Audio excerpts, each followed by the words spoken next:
I welcome you all to the YouTube channel of AIMS Jammu. Today we have a very special guest with us, that is General Velu Nair, PVSM, AVSM, VSM retired. Sir is Head and Chief Consultant, Hemato-Oncology and Bone Marrow Transplant, Apollo Hospital, Gandhinagar, Gujarat. Sir is President of National Academy of Medical Sciences. He is a former Director General Medical Services, Army and Navy. He is a former honorary surgeon, and he would be discussing on a very relevant topic, that is deep vein thrombosis. So let's begin our talk. Sir, thank you so much for your gracious presence at AIMS Jammu and at our studio. We are privileged to have you here. Sir, we are talking about deep vein thrombosis. So I just want to ask you that what actually is this deep vein thrombosis? Thank you.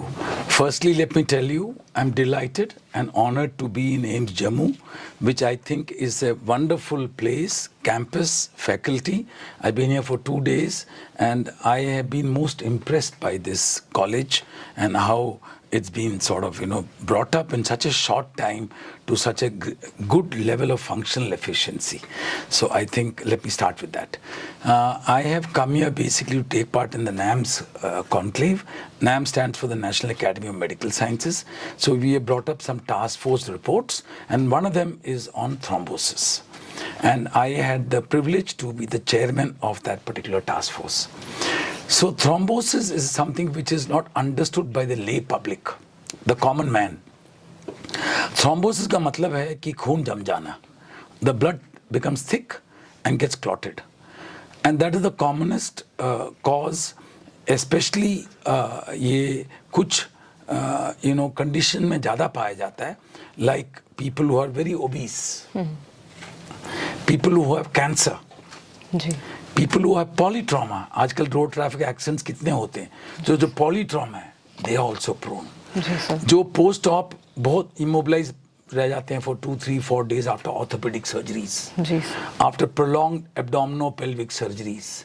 So prolonged surgery, इन सब चीजों में क्या होता है, खून जो है thick हो जाता है और आपके जो ब्लड वेसल्स है, जो नलियां हैं, उसकी जो लाइनिंग है नॉर्मली चमकता हुआ बिल्कुल ही उस पर कोई चीज चिपकता नहीं है. और जब उसमें कोई इंजरी हो जाती है ड्यू टू सर्जरी और केमिकल इंसल्ट और फिजिकल इंसल्ट, क्या होता है, वो लाइनिंग खराब हो जाती है. वो लाइनिंग खराब जब हो जाती है उसमें सब कुछ चिपकना शुरू हो जाता है. So they become sticky. So endothelial injury, वो लाइनिंग को एंडोथेलियम बोलते हैं. So that is one. And secondly, आप हिलोगे नहीं, आप पड़े रहोगे, चोट के वजह से या सर्जरी के बाद वजह से ब्लड का सर्कुलेशन धीमा हो जाता है. So that's called stasis. Stasis मतलब जम जाना, एक जगह रुकना काफ़ी देर. और तीसरी चीज़ ये है कि ये सारे कंडीशन जो मैंने बोले हैं, इसमें कुछ केमिकल सब्सटेंसेस रिलीज होते हैं. वो केमिकल सब्सटेंस की वजह से खून बिकम्स हाइपर कोएगुलेबल. हाइपर मतलब ज़्यादा, कोएगुलेबल मतलब जमना. सो ये दोनों चीज़ जब होती है तो खून और भी क्लॉटिंग की तरफ मूव करता है. सो ये तीनों कंडीशंस, स्टेसिस यानी कि खून को तेजी से नहीं चलना, एंडोथेलियल इंजरी यानी कि खून की नली की जो लाइनिंग है उसको चोट पहुंचना, और तीसरी चीज आपके केमिकल जो रिलीज होते हैं, इन सारे हालातों में जो मैंने आपको बोला, you will have cytokine chemicals released and clotting factors released which will cause the blood to become hypercoagulable. इसके वजह से क्लॉटिंग होती है. और सबसे ज्यादा दूरी दिल से किस हिस्से का आपका बदन का? पैर का. सो जितना दूर होगा वो ज्यादा चांसेस ऑफ क्लॉटिंग उधर होता है. सो डीप वेन थ्रोम्बोसिस अक्सर लोअर लिम्स में पाया जाता है. बाकी जगह में भी हो सकती है, लेकिन अक्सर लोअर लिम्ब में पाया जाता है. जी सर. सर, इस डीप वेन थ्रोम्बोसिस के क्या ऐसे सिम्टम्स होते हैं और इनको किस तरीके से डायग्नोज किया जाए? Very good. सो ये अगर आप देखो, मैंने कहा कि सबसे ज़्यादा ये पाया जाता है लोअर लिम्स में. सो जब लोअर लिम्स जो पैरों में और थाइज में होती है तो उसे वहाँ सूजन आ जाता है. सूजन के साथ साथ कोई लालपन आ जाता है. पेशेंट को वहाँ पे दर्द महसूस होती है. उसको चलने फिरने में थोड़ी तकलीफ होती है. And he actually complains to the doctor कि मुझे ये 4-5 चीज़ें सर कुछ दिनों में हुआ है. तो जब वो आता है इस सब चीज़ें, हम लोग पहले यही सोचते हैं भाई डीवीटी तो नहीं है. डीप वेन थ्रोम्बोसिस, डीप मतलब गहरा, वेन मतलब खून की नली जो हार्ट की तरफ ब्लड लेके जाता है उसको वेन बोलते हैं. और थ्रोम्बोसिस मतलब जमना। जमना। So deep vein thrombosis, deep depth में अंदर के हिस्से में खून जब जम जाती है वेन्स के अंदर, उसको डीवीटी बोलते हैं। तो जब ऐसे पेशेंट आते हैं हमारे पास, हम लोग पहले डीवीटी के बारे में सोचते हैं, और जब डीवीटी के बारे में सोचते हैं सबसे पहले इन्वेस्टिगेशन हम बड़ा सिंपल वाला करते हैं, अल्ट्रासाउंड। वो अल्ट्रासाउंड में कोई इन्वेजिव टेक्निक है नहीं, कोई इंजेक्शन या कोई कुछ और काटापीटी है नहीं। तो अल्ट्रासाउंड करते ही most of the patients, I mean sensitivity specificity 90s के ऊपर है, % के ऊपर आपको पकड़ में आ जाएगा, आपको दिख जाएगा कि वो वेन ब्लॉक्ड है, वो वेन कंप्रेस नहीं होगा, खून नहीं चल रहा है, उसमें डीप वेन थ्रोम्बोसिस डायग्नोस आता है। दूसरा खून का एक सिंपल टेस्ट है, डी डाइमर बोलते हैं, D for Delhi, D dimer. D dimer is a chemical जो आपकी क्लॉट से टूट के निकलता है। तो जब क्लॉट बनती है उसके छोटे छोटे हिस्से जो टूट के निकलते हैं उसको डी डाइमर बोलते हैं। तो खून में नॉर्मली वो उसका नॉर्मल लिमिट होती है which is about 500 नैनोग्राम्स पर ml। तो वो 500 उससे ऊपर जाता है जब लेवल, हमको पता है कुछ गड़बड़ है। सो ये दोनों चीज मिला के आपका डायग्नोसिस बहुत आसान हो जाता है। सो क्लिनिकल सिम्टम्स, अल्ट्रासाउंड और colour Doppler, and with that do a D dimer. So I think काफ़ी हद तक अगर साइंस एंड सिम्टम्स का जानकारी हो और ये जो सिंपल डायग्नोसिस इससे बन जाए तो काफ़ी हद तक लोग ट्रीट हो सकते हैं। बिल्कुल जी। और ज़्यादातर कई लोगों को इसका ना पता होने की वजह से वो सफ़र करते हैं। और ये एक कंडीशन मैं सिंपल बताता हूँ, फिजियोलॉजिकल कंडीशन है। Pregnancy is normal in life. Pregnancy में पैर में सूजन होता है लोगों को, लेडीज को सूजन होता है अक्सर सूजन, और उसमें कंफ्यूजन होती है, भाई ये डीवीटी तो नहीं है जी, सूजन भी है, लेकिन वो सूजन जो प्रेगनेंसी का दोनों पैर में होता है। लेकिन इसका मतलब ये नहीं कि डीवीटी दोनों पैर में नहीं हो सकता है, दोनों में भी हो सकता है, बट कम, ज़्यादातर एक में होता है जी सर। लेकिन आपको प्रेगनेंसी में आपको जानकारी होना जरूरी है कि डीवीटी प्रेगनेंसी में नॉर्मल लेडीज से ज़्यादा होता है। तो अगर नॉर्मल लेडी पॉपुलेशन लूँ और प्रेग्नेंट लेडी पॉपुलेशन लूँ, प्रेग्नेंट लेडीज में ज़्यादा होता है, तो उनको जानना बहुत ज़रूरी है। और जैसे प्रेगनेंसी एडवांस होता है, यूट्रस बड़ा होता है, बच्चा कम्स टूवर्ड्स 7, 8, 9 मंथ्स, उतने वो खून के नलियों पे दबाव डालेगा पीछे से, और जितना दबाव डालेगा सारे खून की नलियाँ पैर से आपके पेट के पीछे से निकल के ऊपर जाता है जी सर। सो उस पर अगर दबाव पड़ रहा है तो वो स्लो हो जाता है। मैंने आपको बोला था कि स्लो होना, स्टेसिस होना, तो वो ज़्यादा हो जाता है। और वैसी ही प्रेगनेंसी में आप जानते हो कि सारे वेन्स वगैरह थोड़ा डायलेटेड हो जाते हैं बिकॉज ऑफ द हार्मोन्स। तो उसके वजह से खून वैसे भी थोड़ा सा आस्ते चलता है, उसके ऊपर से दबाव पूरा, तो इनको थ्रोम्बोसिस होने का चांसेस रहता है। और जब हो तो अर्ली डायग्नोसिस जरूरी है, बिकॉज प्रेगनेंसी के साथ ये काफ़ी प्रॉब्लम्स क्रिएट कर सकता है। जी सर। सर ये एक स्पेशल सिचुएशन है, इसके अलावा कोई ऐसी सिचुएशंस हैं जिसमें पेशेंट्स को ज़्यादा कॉशियस होना चाहिए? हाँ, सो एक तो ये है, 2-3 मैं चीज़ें बोलना चाहूँगा। लेडीज़ जो कॉन्ट्रासेप्टिव लेती हैं, आजकल जो न्यू कॉन्ट्रासेप्टिव पिल्स हैं उसमें कम चांस है। जो ओल्डर वाले थे वो कंबाइंड पिल्स बोलते हैं, ईस्ट्रोजन प्रोजेस्टेरॉन मिलाया हुआ, उसमें chances of thrombosis was there, number 1। Number 2, कुछ कुदरती पैदाइशी रिस्क फैक्टर्स हैं, यानी कि आपको माँ बाप से मिला है वो रिस्क फैक्टर, उसको हम लोग बाय नेम बोलते हैं। ये नॉर्मल खून में खून को पतला रखता है। Okay sir. They call the natural anticoagulants and natural anticoagulant, coagulant मतलब coagulation, clot होना, anti मतलब नहीं होना। तो उसके लिए 4-5 चीजें हैं, protein S, protein C, antithrombin, ऐसे कुछ केमिकल्स और कुछ और हमारे बॉडीज, प्रोटीन बॉडीज हैं जिससे हमको खून पतला रहता है। अगर ये आप में कम हो तो क्लॉटिंग ओवरटेक कर जाता है। नॉर्मली बैलेंस में रहता है, क्लॉटिंग और एंटी क्लॉटिंग बराबर रहता है। तो एंटी क्लॉटिंग कम हो जाता है तो ये ऊपर हो जाता है, तो क्लॉटिंग हो जाता है, इम्बैलेंस हो जाता है। और ये इनहेरिट होता है मदर फादर से। जी सर। तो इनमें क्लॉटिंग अनयूजुअल जगह में हो जाता है। मैंने कहा कि आपका अक्सर पैर में होता है, यहाँ क्लॉटिंग ऊपर वाले हाथों में हो जाता है, पेट में हो जाता है, दिमाग के वेन्स में हो जाता है, central nervous system. So unusual locations, central nervous system, stomach का उसको पोर्टल सर्कुलेशन बोलते हैं, उसमें अपर लिम्स जो अक्सर नहीं होती, नहीं होता है। सो वो सब इन चीज़ों में ज़्यादा होता है जो ये। और ये प्रेजेंटेशन कब होती है? Usually any time between 25 to 40 years में ये प्रेजेंट हो जाता अपना सिर उठाएगा। ओके। और कब उठाएगा? उसी टाइम जैसे लेडीज प्रेग्नेंट हो जाएगी या लेडीज कोई कॉन्ट्रासेप्टिव पिल लिया है और ये भी है, it is a combined risk factor हो जाता है। या किसी का सर्जरी हो गया, किसी को हमारा जवान को चोट लग गया, बुलेट इंजरीज हो गए, सो ऑपरेशन होना पड़ता है। So all these are risk factors for thrombosis. उसके साथ साथ अगर कुदरती भी आपको रिस्क है, ये दोनों मिलके आपको रिस्क फैक्टर 10 से 20 और बढ़ जाता है। Okay, sir. Great information, sir. Sir, when we talk about the treatment part, sir, what are the treatment modalities for deep vein thrombosis? हाँ, ये भी बहुत अहम सवाल है और इसके साथ मैं जोड़ना चाहूँगा कि हम ट्रीट इसको क्यों करना चाहते हैं। रहने दो डीवीटी को, हम क्यों करते हैं? जी। इसका मकसद ये है कि ये जो यहाँ से जो क्लॉट है वो चलना शुरू कर देगा। और वेन्स कहाँ को जाती हैं? हार्ट की तरफ। हार्ट में जाके, हार्ट से कहाँ जाती है? लंग्स में। तो अगर ये क्लॉट हार्ट में जाके लंग की तरफ जाएगा, वो वहाँ पे लंग को पूरा ब्लॉक कर देगा। जब ब्लॉक कर देगा तो खून जाएगा नहीं, और खून जाएगा नहीं तो आपको ऑक्सीजन कहाँ से जाएगा? आपका हार्ट कुछ कर नहीं पाएगा। उसको पल्मोनरी एम्बोलिज्म बोलते हैं। पल्मोनरी मतलब लंग्स, एम्बोलिज्म मतलब एक किस्म का गोला चलना और कहीं जाके अटक जाना। जैसे गोली चलती है ना जी, जाके गोली तो तबाही करती है, ये तबाही दूसरी तरफ किस्म का अटक जाता है, वहाँ पे ब्लॉक कर देता है। So that's called pulmonary embolism जी। एंड दैट कैन किल।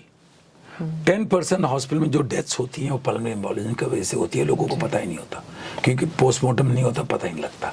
लेकिन पल्मोनरी एम्बोलिज्म कॉमन है जी। और उसको प्रिवेंट करने के लिए आपको उसको इलाज करना बहुत जरूरी है, नंबर 1। नंबर 2, चलो आप लकी हैं, पल्मोनरी एम्बोलिज्म नहीं हुआ, लेकिन जो आपके यहाँ पे बैठा हुआ है वो करे कहाँ जाएगा? तो वेन का वहाँ पे वो नुकसान करेगा। जब वेन नुकसान हो जाता है तो वेन ऊपर को ब्लड भेज नहीं पाता। जब भेज नहीं पाता पैर में सूजन हो जाता है, और जब पैर में सूजन हो जाता है तो फिर उसका जो स्किन वगैरह जो है ना, उसमें अल्सर्स बनने शुरू हो जाते हैं, चमड़ा निकलना शुरू हो जाता है। सो बहुत गंभीर स्थिति हो जाती है। It becomes a terrible situation where you have leg ulcers, leg swelling, and you become actually an outcast. It's called the post-phlebitic syndrome. Phlebitis means inflammation of the veins. ये सारा वेन में होता है ना, DVT वेन्स में होता है। So वो post-phlebitic syndrome इसलिए बोलते हैं कि वहाँ आपके वेन्स को उसने डिस्ट्रॉय कर दिया है। वेन्स में वेल्व्स होती हैं, वेल्व्स की वजह से ब्लड को आराम से ऊपर को भेजा जाता है। वो जब डिस्ट्रॉय हो जाता है तो ब्लड ऊपर नहीं आ पाता, ब्लड का स्टेसिस और होता है और क्लॉटिंग होती है। सो रिकरेंट थ्रोम्बोसिस होता है। So you have a risk of again embolism. So it's a vicious cycle, and you can have leg ulcers and you can have swelling and you can't even wear a shoe after that. So it's terrible. So ये सब से बचने के लिए treatment is mandatory, बहुत जरूरी है। और वो ट्रीटमेंट बड़ा सिंपल है। आजकल वी आर लकी कि आजकल बहुत हमारे ट्रीटमेंट के लिए मेडिसिन आ गए। पहले बस हेपेरिन होती था। Heparin was 2 types, low molecular weight, एक अनफ्रैक्शनेटेड। ये 2 से हम करते थे, लेकिन इससे क्या है कि और नहीं बनता। आप उसको अरेस्ट कर सकते हैं। दूसरा ये है कि कितना देर दोगे आप। सो हम लोग उन दिनों में अगर कोई रिवर्सिबल फैक्टर जैसे प्रेगनेंसी है और जैसे किसी को चोट लगा है, वो सब चीज़ें जब चोट से ठीक होकर निकल जाता है तो रिस्क फैक्टर खत्म हो जाता है। So it's called a reversible temporary risk factor. उनमें हम 3 महीना देते हैं। अब जैसे कुदरती तौर से मैंने कहा आपको protein S, protein C, anti thrombin, उन सब चीज़ों में वो तो लाइफ लॉन्ग है, है ना। उसमें 1-2 बार पल्मोनरी एम्बोलिज्म हो गया तो आपको लंबा अरसा लेना पड़ेगा, लाइफ लॉन्ग और may be for years. So that is the duration is very important. और आजकल नए आ गए इंजेक्शन के अलावा टैबलेट्स। पहले वॉरफेरिन करके चीज होती थी, लेकिन उसमें बहुत मुश्किल होता था देना। हर हफ्ता ब्लड टेस्ट करो INR के लिए, INR ट्रैक करना पड़ता था। अभी नए आगे उनको हम लोग डोएक बोलते हैं, directly acting oral anticoagulants.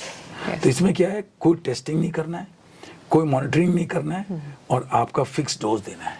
And they are working very well.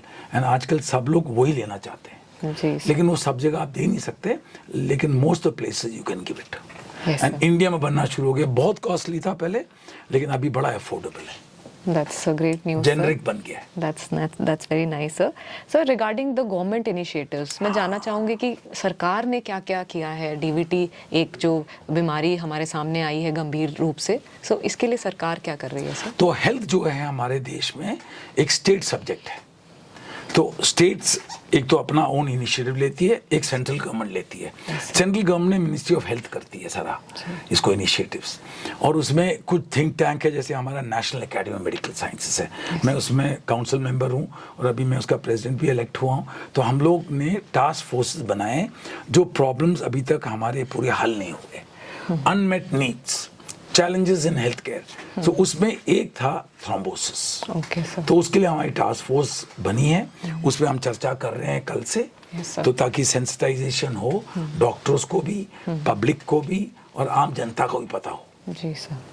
तो उसके लिए गवर्नमेंट ने फंडिंग क्रिएट किया है, मैनी फ्री ट्रीटमेंट उपलब्ध किए, training of all the health care workers की है, from primary health centre to tertiary health care centre. और हम लोग ने जो टास्क फोर्स का रिकमेंडेशंस निकाला है वो इंडिया सेंट्रिक है। Okay sir. यानी कि हम पीएचसी में, प्राइमरी हेल्थ सेंटर में कैसे करेंगे, up to district hospital. Okay sir. और वहाँ आशा वर्कर से लेके एक नर्स तक कैसे ट्रेनिंग करेंगे, राइट, कि इसको पहचानो, पहचान के किसके पास भेजोगे, और जब वापस आओगे उनका कैसे आप मॉनिटर करोगे, वो सब वापस आप ही के पास आएंगे। जी सर, बिल्कुल सर, है ना। सो गवर्नमेंट ने इस विषय पे बहुत ध्यान दिया है, and we have been provided all types of help. आपसे लास्ट मैसेज एक लेना चाहती हूँ कि how do we prevent this deep vein thrombosis? So उसको बोलते हैं थ्रोम्बो प्रोफिलैक्सिस। प्रोफिलैक्सिस मतलब प्रिवेंशन, बचना। थ्रोम्बो मतलब थ्रोम्बोसिस। सो थ्रोम्बोसिस को बचना को थ्रोम्बो प्रोफिलैक्सिस बोलते हैं। तो अगर ये जो कैटेगरीज मैंने आपको बताया, हाई रिस्क कैटेगरी जो बताया, ओबेसिटी हुआ, पोस्ट सर्जरी लॉन्ग सर्जरी हुआ, पॉली ट्रॉमा हुआ, कैंसर हुआ, एंड प्रेगनेंसी कॉम्प्लिकेटेड वाला, इन सब चीज़ों में, और इनहेरिटेड वाला जो प्रोटीन है सी एंटीथ्रोम्बिन बोला, इन सब में आपको पहले से थ्रोम्बोप्रोफिलैक्सिस देना, सर्जरी से पहले ही। हाँ भाई, मैं आपको थ्रोम्बोप्रोफिलैक्सिस दूंगा और आपको 24 घंटे पहले शुरू करूंगा और उसके बाद इतने दिन और दूंगा। कितने दिन देना है मैंने आपको बोला, 1 महीने से 3 महीने तक हम दे सकते हैं, लेकिन उससे क्या है, होगा ही नहीं। तो ये सारे सिचुएशन जो आपको मैंने बोला जहाँ पे ये जानलेवा हो सकता है, अगर हम थ्रोम्बोप्रोफिलैक्सिस करेंगे, और दुख का बात यह है, इस पे दुनिया में देखा गया है कि अगर 100 लोग ऐसे हैं जिनको देना चाहिए, हमारे देश में और बाहर के देशों में भी, चाहे यूएस हो, चाहे वेस्टर्न यूरोपियन नेशंस हो, उन सब में स्टडीज ने पब्लिश किया हुआ है कि 50% को ही मिलता है जिसको मिलना चाहिए 100 को। क्यों? जानकारी नहीं है, अवेयरनेस, डर है, तो उसके वजह से 50% को मिल रही है। और वो 50% आप बचा पाओगे तो 50% को तो बाकी प्रॉब्लम्स होंगे। इंडिया में 50 से भी कम है। Okay sir. तो हम लोग को इस पे जागृति पैदा करना और हमको एक किस्म का प्रोएक्टिव स्टांस लेना बहुत जरूरी है इससे बचने के लिए। और एक बार हो जाए तो खर्चा बहुत होता है। जी सर। तो उस आप टोटली बच सकते हो। जी सर। है ना। And government also is very interested in our soldiers of the army. So हमारे जो सोल्जर्स हाई ऑल्टीट्यूड में हैं, ग्लेशियर में और वेरियस जगह में, हिमालयन बेल्ट पे, उनको भी ये ज़्यादा पाया जाता है बिकॉज द एक्सट्रीम कोल्ड। तो हम लोग ने इस पर रिसर्च किया है, को देखा है कि भाई अगर आप 15-16 हज़ार फीट से ऊपर जाओगे और 2 महीने से ज़्यादा रहोगे तो आपको ये ब्लड क्लॉटिंग होना संभावना हाई है। तो उससे बचने के लिए भी हम लोग ने कई चीज़ अपनाया है। सोल्जर्स को हम लोग एडवाइस करते हैं, तो उस पर हम लोग ने बहुत रिसर्च किया, वो भी गवर्नमेंट ने सपोर्ट किया है। That's a great initiative, sir. And I think आपने जितनी जानकारी साझा की है हमारे लोगों के साथ, आम जनता के साथ, this will be very beneficial. We are privileged to have you here, and it is an honor for us. And thank you so much for sharing such valuable information with us here. Thank you, sir. I'm very happy to be with you, and I'm privileged to actually give this interview, and I hope it benefits the audience. Thank you so much, sir. Thank you very much. Thank you, sir. Jai Hind. Jai Hind, sir.